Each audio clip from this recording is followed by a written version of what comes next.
ঘটনা শুনছিলাম অনেকদিন আগে, যে এক পিতা বৃদ্ধ হওয়ার পরে তার সন্তানকে বলছে আমি কিছু আপেল খাইতে চাই, আপেল নিয়ে আসো আমার জন্য। তো মনে করেন 4-5টা আপেল সন্তান নিয়ে আসছে। পাহাড়ি এলাকা ছিল, অঞ্চল ছিল, পাহাড়ের উপরে ওদের ঘর ছিল। তো ওই বাবা এক একটা আপেলকে পাহাড়ের উপর থেকে ফালায় দিতেছে নিচের দিকে, সন্তান নিচে থেকে কুড়ায় আয় না আবার বাবাকে দিতেছে যে খাও তো। এভাবে 2-3-4টা আপেল যখন ফালাইছে তখন সন্তান খুব রাগান্বিত হয়ে গেছে, কি শুরু করছো তুমি, এভাবে আমাকে কষ্ট দিতেছো কেন?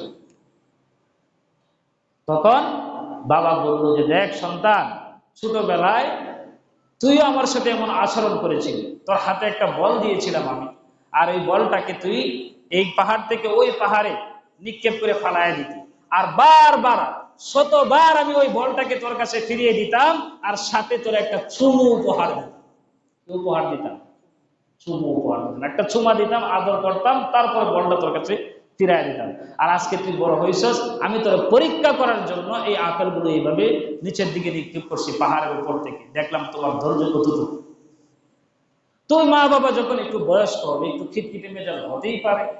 এই জন্য আপনি কথায় কথায় মা বাবার সাথে অসৎ ব্যবহার করবেন, এতে আপনার অশুভ পরিণতি ভয়ানক। এই জন্য আল্লাহ তাআলা আমাদের সকলকে মা বাবার খেদমত করার তৌফিক দান করুন।